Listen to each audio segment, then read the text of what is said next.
ನಮಸ್ಕಾರ ಸ್ನೇಹಿತರೆ, ನರ್ಸಿಂಗ್ ಇನ್ ಕನ್ನಡ ಯೂಟ್ಯೂಬ್ ಚಾನಲ್ಗೆ ಸ್ವಾಗತ. ಮೊದಲನೇದಾಗಿ ನಿಮಗೆ ಗೊತ್ತಿರಬೇಕು, ನಾನು ನರ್ಸಿಂಗ್ ಇನ್ ಕನ್ನಡ ಅಂದರೆ ಕನ್ನಡದಲ್ಲಿ ಯೂಟ್ಯೂಬ್ ಚಾನಲ್ ಏನಕ್ಕೆ ನರ್ಸಿಂಗ್ದವ್ರಿಗೆ ಅಂತಂದು ಒಂದು ಚಾನಲ್ ಇಟ್ಟನಂತಂದರೆ, ನಾನು ಕೂಡ ನರ್ಸಿಂಗ್ ಕಲಿತಿರೋದಕ್ಕೆ ಮಾಡ್ತಾಯಿದ್ದೀನಿ. ನಾನು ಇದನ್ನು ಬಿಟ್ಟು ನಂದು ಇದಕ್ಕಿಂತ ನಂದು ಮೇನ್ ಚಾನಲ್ ಕೂಡ ಇದ್ದಾವೆ. ಸೊ ಅದರಲ್ಲಿ ಮಾಡಿದ್ರೆ ನನಗೆ ಅರ್ನಿಂಗ್ ಆಗುತ್ತೆ, ಚೆನ್ನಾಗಿ ದುಡ್ಡು ಮಾಡ್ಬೋದು. ಬಟ್ ಅದನ್ನು ಬಿಟ್ಟಾಕ್ಬಿಟ್ಟು ನನಗೆ ಒಂದು ಸ್ಯಾಟಿಸ್ಫ್ಯಾಕ್ಷನ್ ಕೊಡಬೇಕು. ನನಗೆ ಕೆಲವೊಂದಿಷ್ಟು, ಯಾಕಂದರೆ ನಾವು ಕಲಿತಿರ್ತಕ್ಕಂಥ ನರ್ಸಿಂಗ್ ಒಳಗಡೆ ಕೆಲವೊಂದಿಷ್ಟು ಎಷ್ಟೋ ಹುಡುಗರಿಗೆ ಡೌಟ್ಸ್ ಇದ್ದಾವೆ, ಅದನ್ನ ಕ್ಲಾರಿಫಿಕೇಷನ್ ಮಾಡೋಕ್ಕೆ ಭಾಳಷ್ಟು ಚಾನಲ್ ಇಲ್ಲ. ಓಕೆ, ನರ್ಸಿಂಗಲ್ಲಿ ಭಾಳಷ್ಟು ಚಾನಲ್ ಇತ್ತಂದರೆ ನಾನು ತಲೆನೇ ಕೆಡಿಸ್ಕೊಳ್ತಿದ್ದಿಲ್ಲ. ಬಟ್ ನರ್ಸಿಂಗೋಸ್ಕರ ಯಾವೂ ಕೂಡ ಚಾನಲ್ ಇಲ್ಲ. ಹಂಗಾಗಿಬಿಟ್ಟು ನಾನು ಕನ್ನಡದಲ್ಲಿ ಸ್ಟಾರ್ಟ್ ಮಾಡಿದ್ದೀನಿ. ಸೊ ಹಂಗಾಗಿಬಿಟ್ಟು ಎಲ್ಲರೂ ಕೂಡ ಸಬ್ಸ್ಕ್ರೈಬ್ ಆಗಿ ನೋಡಿರಿ. ಆ್ಯಂಡ್ ಇದೇ ರೀತಿಯಾಗಿ ಕನ್ನಡದಲ್ಲಿ ಮಾಡೋರು ಕೂಡ ಸಪೋರ್ಟ್ ಮಾಡಿರಿ. ಸರಿ, ನೆಕ್ಸ್ಟ್ ವಿಡಿಯೋ ಈಗ ಏನು ಹೇಳ್ತಿದ್ದೀನಿ ಅಂತಂದ್ರೆ, ಗ್ರೇಸ್ ಮಾರ್ಕ್ಸ್ ಬಗ್ಗೆ ಈ ಒಂದು ವಿಡಿಯೋದಲ್ಲಿ ಮಾತಾಡ್ತೀನಿ ಅಂತಂದು ಈಗ ತಮ್ಮನೇಲಿ ಹಾಕಿದ್ದೀನಿ. ಅದ್ರ ಬಗ್ಗೆನೂ ಕೂಡ ಮಾತಾಡ್ತೀನಿ. ಆ್ಯಂಡ್ ಅದಕ್ಕಿಂತ ಮುಂಚೆ ಯಾರಾದರೂ ಈ ಹಿಂದೆ ನಮ್ಮ ಒಂದು ಇವ್ಯಾಲ್ಯೂಯೇಷನ್ ಪ್ರೊಸೆಸ್ ಯಾವ ರೀತಿ ಇರ್ತದೆ BS ನರ್ಸಿಂಗ್ದು ಅದನ್ನು ಹೇಳಿದ್ದೀನಿ. ಯಾರೆಲ್ಲ ನೋಡಿಲ್ಲ ಅಂತಂದ್ರೆ ಕಾಮೆಂಟ್ ಸೆಕ್ಷನಲ್ಲಿ ವಿಡಿಯೋ ಇರ್ತದೆ. ನಮ್ಮ ಎಕ್ಸಾಮ್ ಬರೆದ ತಕ್ಷಣ ನಮ್ಮ ಪೇಪರ್ ಯಾವ ರೀತಿ ಇವ್ಯಾಲ್ಯೂಯೇಷನ್ ರಿಸಲ್ಟ್ ಪ್ರೊಸೆಸ್ ಯಾವ ರೀತಿ ಇರುತ್ತೆ ಅಂತ ಹೇಳಿದ್ದೀನಿ. ನೆಕ್ಸ್ಟ್ ಅಲ್ಲಿ ಸ್ವಲ್ಪ ಗ್ರೇಸ್ ಮಾರ್ಕ್ಸ್ ಬಗ್ಗೆ ಹೇಳ್ತೀನಿ ಅಂತ ಹೇಳ್ತಿದ್ದೆ, ಯಾಕಂದರೆ ಗ್ರೇಸ್ ಮಾರ್ಕ್ಸ್ ಸ್ವಲ್ಪ ಡಿಫ್ರೆಂಟ್ ಇದೆ ಅಂತಂದು ಈ ವಿಡಿಯೋದಲ್ಲಿ ಕಂಪ್ಲೀಟ್ ಆಗಿ ಮಾಹಿತಿ ಕೊಡ್ತೀನಿ. ಸರಿ, ಈಗ ನಾವು ಗ್ರೇಸ್ ಮಾರ್ಕ್ಸ್ ಬಗ್ಗೆ ಮಾತಾಡೋದಂದ್ರೆ ಎರಡು ರೀತಿಯಾಗಿ ಹೇಳ್ತೀನಿ ನಾನು. ಒಂದು ಸೆಮ್ ಬ್ಯಾಚ್ ಅವ್ರಿಗೆ, ಒಂದು ಆ್ಯನ್ಯುವಲ್ ಬ್ಯಾಚ್. ಓಕೆ, ಒಂದು ಸೆಮ್ ಆ್ಯನ್ಯುವಲ್ ಅಂತಂದು ಎರಡು ಕೂಡ ಕಾರ್ಡ್ ಹೊಡಿತೀನಿ ನನಗೆ. ಓಕೆ, ಈ ಸೆಮಿಸ್ಟರ್ ಬ್ಯಾಚು ಒಂಥರ, ಆ್ಯಂಡ್ ಹೇಳ್ದಂಗೆ ಆ್ಯನ್ಯುವಲ್ ಬ್ಯಾಚ್ ಒಂಥರ. ಈ ಮೊದಲು ಬಂದುಬಿಟ್ಟು ಆ್ಯನ್ಯುವಲ್ ಬ್ಯಾಚ್ ಅವ್ರಿಗೆ ಹೇಳ್ಬಿಡ್ತೀನಿ. ಒಂದು ಆ್ಯನ್ಯುವಲ್ ಬ್ಯಾಚ್ ಅವ್ರಿಗೆ ಹೇಳ್ಬೇಡ ನೋಡಿರಿ. ಆ್ಯನ್ಯುವಲ್ ಬ್ಯಾಚ್ ಅವ್ರಿಗೆ ಟೋಟಲಾಗಿ ಬಂದುಬಿಟ್ಟು ನಿಮಗೆ ಗ್ರೇಸ್ ಮಾರ್ಕ್ಸು 7 ಮಾರ್ಕ್ಸ್ ಅನ್ನೋದು ಕೊಡ್ತಾರೆ. ಅದೊಂದು ತಲೆಯಲ್ಲಿರಬೇಕು. ಓಕೆ, ಬರೋಬ್ಬರಿ 7 ನಿಮಗೆ ಗ್ರೇಸ್ ಮಾರ್ಕ್ಸ್ ಕೊಡ್ತಾರೆ. 7 ಮಾರ್ಕ್ಸು ಹೆಂಗೆ ಕೊಡ್ತಾರೆ ಬರೋದಲ್ಲ ಅಂತ ಕೇಳ್ಬೋದು. ನೋಡಿರಿ, 7 ಮಾರ್ಕ್ಸ್ ಅನ್ನೋದು 2 ಸಬ್ಜೆಕ್ಟ್ಗೆ ಸೀಮಿತ ಇರ್ತದೆ. ಅಂದರೆ ಫಾರ್ ಎಕ್ಸಾಂಪಲ್, ಈಗ ನಿಮ್ಗೆ ಯಾವುದಾದ್ರೂ ಒಂದು ಸಬ್ಜೆಕ್ಟ್ ತೋರಿ, ಈಗ ಮೆಡಿಸರ್ಜಿ ತೋರಿ, MSN 2 ಅಂತ ಸಬ್ಜೆಕ್ಟ್ ತೊಗೊಂಡ್ರೆ ಅಂತಂದಾಗ ನೀವು 38 ತೊಗೋಬೇಕು ಪಾಸ್ ಆಗಿ. ಓಕೆ, ಥಿಯರಿಯಲ್ಲಿ 38 ತೊಗೋಬೇಕು. ಒಂದು ಅದಕ್ಕಿಂತ ಮುಂಚೆ ಹೇಳೋದಂತಂದರೆ, ಈ ಗ್ರೇಸ್ ಮಾರ್ಕ್ಸು ಆಟೋ ಜನ್ರೇಟ್ ಆಗುತ್ತೆ, ಯಾವುದೇ ರೀತಿ ಇವ್ಯಾಲ್ಯೂಯೇಟರ್ ಕೊಡಲ್ಲ. ಓಕೆ, ಯೂನಿವರ್ಸಿಟಿ ಕಡೆಯಿಂದ ತಾವಾಗೆ ಇಂಟೆನ್ಷನ್ ಇವ್ರಿಗೆ ಕೊಡಬೇಕಂತಲ್ಲ, ಅದು ಆಟೋ ಜನ್ರೇಟ್, ಕಂಪ್ಯೂಟರ್ ವೈಸ್ಡ್ ತಾನೇ ಜನ್ರೇಟ್ ಆಗುತ್ತೆ. ಯಾಕಂದ್ರೆ ಕೆಲವೊಂದಿಷ್ಟು ರೂಲ್ಸ್ ಇರ್ತವೆ, ಅದ್ರ ಮೇಲೆ ತಾನೇ ಜನ್ರೇಟ್ ಆಗುತ್ತೆ. ಆ್ಯಂಡ್ ಇನ್ನೊಂದು ಏನಪ್ಪ ಅಂದರೆ, ಇದನ್ನು ಗ್ರೇಸ್ ಮಾರ್ಕ್ಸ್ ಅಂದರೆ ನೀವು ಏನೋ ಒಂದು ಕ್ವಶನ್ ತಪ್ಪಾಗಿ ಬಂದೈತೆ ಅದಕ್ಕೆ ಮಾರ್ಕ್ಸ್ ಕೊಡ್ತಾರೆ ಅಂತ ತಿಳ್ಕೊಬೇಡ್ರಿ. ಅದು ಆ ಥರ ಕ್ವಶನ್ ಏನಾದರೂ ತಪ್ಪಾಗಿ ಮಾರ್ಕ್ಸ್ ಬಂದಿತ್ತು ಅಂದರೆ ಒಬ್ಬರು ಸ್ಟೂಡೆಂಟ್ಸ್ಗೆಲ್ಲ ಎಲ್ಲರಿಗೂ ಕೂಡ ಬರುತ್ತೆ. ಇದು ಏನಪ್ಪ ಅಂದರೆ ಗ್ರೇಸ್ ಮಾರ್ಕ್ಸು ನಿಮಗೆ ಯಾರಾದರೂ ಫೇಲ್ ಆಗೋ ಸ್ಟೂಡೆಂಟ್ಸ್ ಇರ್ತಾರೆ ನೋಡಿರಿ, ಯಾವುದಾದ್ರೂ ಒಂದು ಸಬ್ಜೆಕ್ಟಲ್ಲಿ ಈ ಕೆಲವೊಂದಿಷ್ಟು ಮಾರ್ಕ್ಸ್ಗಳಲ್ಲಿ ಮಿಸ್ ಆಗಿರ್ತದೆ, ಅಂಥ ಸ್ಟೂಡೆಂಟ್ಸ್ನ ಪಾಸ್ ಮಾಡೋಕ್ಕಂತಂದು ಯೂನಿವರ್ಸಿಟಿ ಕಡೆಯಿಂದ ಗ್ರೇಸ್ ಮಾರ್ಕ್ಸ್ ಅಂತ ಕೊಡ್ತಾರೆ. ಇದು ಎಲ್ಲರಿಗೂ ಕೂಡ ಬರಲ್ಲ. ಆದಷ್ಟು ಗ್ರೇಸ್ ಮಾರ್ಕ್ಸ್ ಬರದೇ ರೀತಿ ನೋಡ್ಕೊರಿ. ಯಾಕಂದರೆ ಗ್ರೇಸ್ ಮಾರ್ಕ್ಸ್ ಬಂದಿದೆ ಅಂತಂದರೆ ನೀವು ಫೇಲ್ ಆಗೋ ಸಾಧ್ಯತೆ ಸ್ವಲ್ಪ ಜಾಸ್ತಿ ಇದೆ ಅಂತ ಅನ್ಕೋರಿ. ಗ್ರೇಸ್ ಮಾರ್ಕ್ಸು ಬರದೇ ಇದ್ದಾಗೆ ಪಾಸ್ ಹಾಕೊಂಬಿಡ್ರಿ. ಸರಿ, ಈಗ ಆ್ಯನ್ಯುವಲ್ ಬ್ಯಾಚ್ ಅವ್ರಿಗೆ ಹೇಳಿದೆ ನಾನು, ನಿಮಗೆ 7 ಮಾರ್ಕ್ಸ್ ಗ್ರೇಸ್ ಮಾರ್ಕ್ಸ್ ಕೊಡ್ತಾರೆ ಅಂತ ಇದೆ. ಅದು 7 ಮಾರ್ಕ್ಸ್ನ 2 ಸಬ್ಜೆಕ್ಟಿಗೆ ಕೊಡ್ತಾರೆ ಅಂತ. ಒಂದೇ ಸಬ್ಜೆಕ್ಟ್ಗೆ 7 ಮಾರ್ಕ್ಸ್ ಕೊಡಲ್ಲ. ಫಾರ್ ಎಕ್ಸಾಂಪಲ್, ಎರಡು ಸಬ್ಜೆಕ್ಟ್ಗೆ ಅಂದರೆ ಒಂದು ಸಬ್ಜೆಕ್ಟ್ಗೆ ಮ್ಯಾಕ್ಸಿಮಮ್ 5 ಕೊಡ್ತಾರೆ. ಈಗ 2 ಸಬ್ಜೆಕ್ಟ್ ಇದು ಅಂತ ಓಕೆ, ಯಾವುದಾದ್ರೂ ಒಂದು 2 ಸಬ್ಜೆಕ್ಟ್ ಇದ್ದಾವೆ. ಆ 2 ಸಬ್ಜೆಕ್ಟ್ ಹೆಂಗಿರ್ಬೇಕಂತಂದರೆ ಅವು ಕಂಬೈಂಡಾಗಿ ಬರುವಂಥ ಸಬ್ಜೆಕ್ಟ್ ಆಗಿರ್ಬೇಕು. ಅದು ಕೂಡ ಫಾರ್ ಎಕ್ಸಾಂಪಲ್ ಫಾರ್ಮೋ, ಪ್ಯಾಥೋ, ಜೆನೆಟಿಕ್ ಈ ರೀತಿ ಬರ್ತದೆ. ಕಂಬೈಂಡಾಗಿ ಬಂದಿರ್ತದೆ. ಈ ಕಂಬೈಂಡ್ಗೆ 75 ಬರ್ತೀರ. ಲೈಕ್ ಅದೇ ರೀತಿಯಾಗಿ ಈಗ 38 ಮಾರ್ಕ್ಸ್ ಬೇಕು ನಿಮಗೆ. ಯಾವುದೋ ಒಂದು ಸಬ್ಜೆಕ್ಟಲ್ಲಿ ಏನು ಮಾಡಿದ್ರೆ, ಈಗ ಫಾರ್ಮೋ ಅನ್ಕೋರಿ, ಇದು ಪ್ಯಾಥೋ, ಜೆನೆಟಿಕ್ ಅಂದ್ಕೋರಿ, 2 38 ಬರಬೇಕು. ಈ ಒಂದು ಸಂದರ್ಭದಲ್ಲಿ ಏನಾಗುತ್ತೆ ಅಂತಂದರೆ, ಈಗ ಒಂದು ಸಬ್ಜೆಕ್ಟಲ್ಲಿ 20 ತೊಗೊಂಡಿದ್ದಾನೆ. ಓಕೆ, 20 ತೊಗೊಂಡಿದ್ದಾನೆ. ಈ ಒಂದು ಎಷ್ಟು ತೊಗೊಂಡಿದ್ದಾನೆ ಅಂತಂದರೆ 15 ತೊಗೊಂಡಿದ್ದಾನೆ, ಅಂದರೆ 35 ಆಯಿತು. ರಿಮೈನಿಂಗ್ 3 ಬಂದರೆ ಪಾಸ್ ಮಾಡಬೇಕಲ್ವಾ.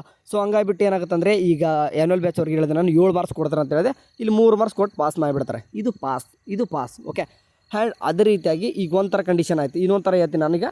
ಈಗ ಫಾರ್ಮೋದಲ್ಲಿ ಎಷ್ಟು ತೊಗೊಂಡಿದ್ದಾನೆ ಅಂತಂದರೆ 17 ತೊಗೊಂಡಿದ್ದಾನೆ ಅಂತ ಅನ್ಕೋರಿ.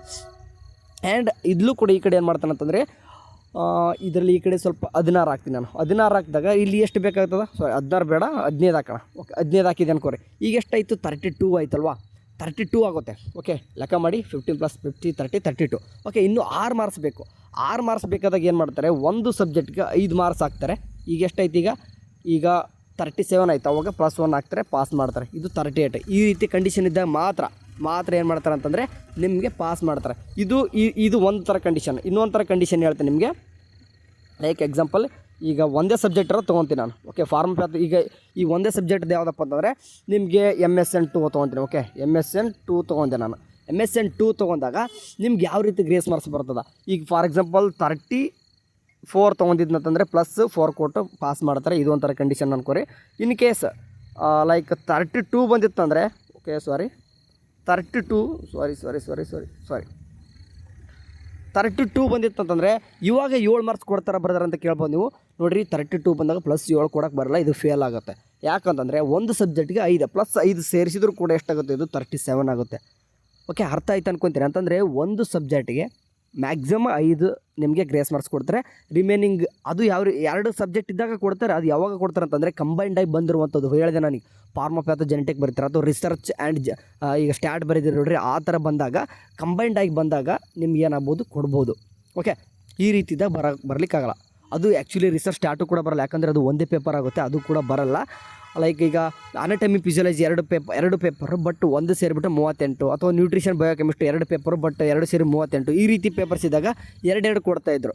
ಬಟ್ ಇಲ್ಲಿ ಏನಾಗುತ್ತೆ ನಿಮಗೆ ಒಂದು ಪೇಪರಿಗೆ ಮ್ಯಾಕ್ಸಿಮಮ್ ಹೇಳಿದೆ ನಾನು, ಫಾರ್ಮೋಕ್ಕೆ 5 ಕೊಟ್ಟರೆ ಪ್ಯಾಥೋಕ್ಕೆ 2 ಕೊಟ್ಟು ಪಾಸ್ ಮಾಡ್ಬೋದು. ಬಟ್ ಇಲ್ಲಿ ಒಂದರಲ್ಲೇ 7 ಕೊಡೋಕ್ಕಂದ್ರೂ ಬರಲ್ಲ. ಓಕೆ, ಅರ್ಥ ಆಯ್ತು ಅನ್ಕೊಂಡ್ರೆ 7 ಮಾರ್ಕ್ಸ್ ಈ ರೀತಿ ಡಿಸ್ಟ್ರಿಬ್ಯೂಟ್ ಆಗುತ್ತೆ. ಏನಕ್ಕೆ 7 ಮಾರ್ಕ್ಸ್ ಇಟ್ಟರು ಅಂತಂದರೆ ಆ್ಯನ್ಯುವಲ್ ಬ್ಯಾಚ್ ಅವ್ರಿಗೆ ಸ್ವಲ್ಪ ಸಬ್ಜೆಕ್ಟ್ ಜಾಸ್ತಿ ಇದ್ದವು, ಹಂಗಾಗಿ 7 ಮಾರ್ಕ್ಸ್ ಇಟ್ಟರು. ಸರಿ, ಈಗ ಸೆಮಿಸ್ಟರ್ ಬ್ಯಾಚು ಕೂಡ ಮಾತಾಡ್ಬೇಡೋಣ.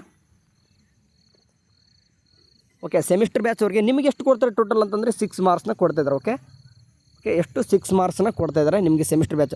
ನಿಮ್ಗೆ ಏನಕ್ಕೆ ಕಡಿಮೆ ಮಾಡಿದಾರೆ ಅಂತಂದರೆ ನಿಮಗೆ ಸೆಮಿಸ್ಟರ್ ಬ್ಯಾಚ್ ಅವರಿಗೆ ನಿಮಗೆ ಸೆಮ್ ಯಾವ್ದು ಇರ್ತದೆ ಸಬ್ಜೆಕ್ಟು ಕಡಿಮೆ ಇರ್ತಾವೆ. ಸೊ ಹಂಗಾಗಿ ಸ್ವಲ್ಪ 1 ಮಾರ್ಕ್ಸ್ ಕಡಿಮೆ ಮಾಡಿದ್ದಾರೆ. ಆ್ಯನ್ಯುವಲ್ ಅವ್ರು ಸ್ವಲ್ಪ ಸಬ್ಜೆಕ್ಟ್ ಸ್ವಲ್ಪ ಜಾಸ್ತಿ ಇರ್ತವೆ. ಸೊ ಹಂಗಾಗಿಬಿಟ್ಟು ಅವ್ರಿಗೆ 7 ಮಾರ್ಕ್ಸು. ಇದು 6 ಮಾರ್ಕ್ಸ್ ನಿಮ್ಗೆ ಹೆಂಗೆ ಕೊಡ್ತಾರೆ, ನಿಮಗೆ ಸ್ವಲ್ಪ ರೂಲ್ಸ್ ಚೇಂಜ್ ಇದೆ ಅಂತ ಹೇಳಿದೆ ನಾನು. ಓಕೆ, ಈಗ ಅವ್ರಿಗೆ 2 ಸಬ್ಜೆಕ್ಟ್ ಸೇರಿ 7 ಮಾರ್ಕ್ಸ್ ಕೊಡ್ತಿದ್ರು. ನಿಮಗೆ ಸೆಮಿ ಬ್ಯಾಚ್ ಅವ್ರಿಗೆ ಒಂದೇ ಸಬ್ಜೆಕ್ಟ್ 6 ಮಾರ್ಕ್ಸ್ ಬರೋದು.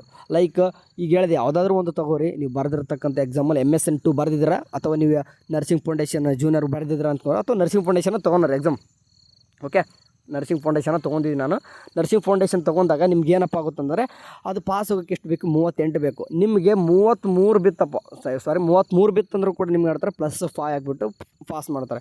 ಇನ್ ಕೇಸ್ ಅಲ್ಲಿ 32 ಬಿದ್ದರೂ ಕೂಡ +6 ಹಾಕಿ ಪಾಸ್ ಮಾಡ್ತಾರೆ. ಇನ್ ಕೇಸ್ 31 ಬಂತಂದರೆ ನೀವು ಅನ್ಕೊಂಬಿಟ್ರೆ ಫೇಲ್ ಅಂತ ಅಂದ್ಬಿಟ್ಟು. ಓಕೆ, ಅರ್ಥ ಆಯಿತು ಅನ್ಕೊಂತೀನಿ. ಇದು ಇಲ್ಲಿವರೆಗೂ ಇರತಕ್ಕಂಥ ರೂಲ್ಸು ಹೇಳಿದೆ ನಾನು. ಅಂದರೆ ಅಂದರೆ ಈಗ ಕಳೆದ 2 ವರ್ಷದ್ದು ಜೂನಿಯರ್ ಹುಡುಗರದ್ದು ಮತ್ತು ಇಲ್ಲಿವರೆಗೂ 4-5 ವರ್ಷದಿಂದ ಇರುವಂಥದ್ದು ಆ್ಯನ್ಯುವಲ್ ಬ್ಯಾಚ್ ಅವ್ರದ್ದು, ಸೆಮಿಸ್ಟ್ರು ಆ್ಯಂಡ್ ಆ್ಯನ್ಯುವಲ್ ಬ್ಯಾಚ್ ಅವ್ರಿಗೆ ಇಬ್ಬರು ಕೂಡಿ ಹೇಳಿದೆ ನಾನು. ನಿಮಗೆ ಹೇಳಿದೆ ಸೆಮಿಸ್ಟರ್ ಬ್ಯಾಚ್ ಅವ್ರಿಗೆ 6 ಮಾರ್ಕ್ಸ್ ಕೊಡ್ತಾರೆ ಮ್ಯಾಕ್ಸಿಮಮ್ಮು. ಒಂದೇ ಸಬ್ಜೆಕ್ಟಿಗೆ 6 ಮಾರ್ಕ್ಸು. 2 ಸಬ್ಜೆಕ್ಟಲ್ಲಿ ಫೇಲ್ ಆದರೆ ಬರಲ್ಲ. ಲೈಕ್ ಇನ್ನೊಂದು ಹೇಳ್ತಾರೆ ಹುಡುಗರು ಹೆಂಗಂದರೆ, ಇಬ್ಬರಿಗೂ ಕೂಡ ಅಪ್ಲೋಡ್ ಆಗುತ್ತೆ ಇದು. ಈಗ ಫಾರ್ ಎಕ್ಸಾಂಪಲ್ ಈಗ ಆ್ಯನ್ಯುವಲ್ ಬ್ಯಾಚ್ ಅವ್ರು ತಗೋರಿ, 3 ಸಬ್ಜೆಕ್ಟ್ ಇದ್ದಾವೆ. 1 ನಿಮಿಷ 3 subject 1 subject and 2 subject 3 subject ಅನ್ಕೋರಿ. ಈಗ ಭಾಳ ಗೊಂದಲ ಆಗುತ್ತೆ, ಇದು ಸ್ವಲ್ಪ ತೆಗೆದಾಕ್ಬಿಡ್ತೀನಿ. ಓಕೆ, ಆ್ಯನ್ಯುವಲ್ ಬ್ಯಾಚ್ ಅವ್ರು ಇದ್ರೆ ಈಗ 1 subject like 1 subject and 2 subject and 3 subject. ಈಗ 1 ಸಬ್ಜೆಕ್ಟಲ್ಲಿ 1 ಮಾರ್ಕ್ಸಲ್ಲಿ ಫೇಲ್ ಆಗಿದ್ದಾನೆ, ಇನ್ನೊಂದು 2 ಮಾರ್ಕ್ಸಲ್ಲಿ ಫೇಲ್ ಆಗಿದ್ದಾನೆ, ಇದು 1 ಮಾರ್ಕ್ಸಲ್ಲಿ ಫೇಲ್ ಆಗಿದ್ದಾನೆ. ಇವಾಗ 7 ಮಾರ್ಕ್ಸ್ ಕೊಡ್ತಾರೆ ಬರ್ತಾರೆ ಅಂತ ಕೇಳ್ಬೋದು. ಇದು ಕೊಡಕ್ಕೆ ಬರಲ್ಲ.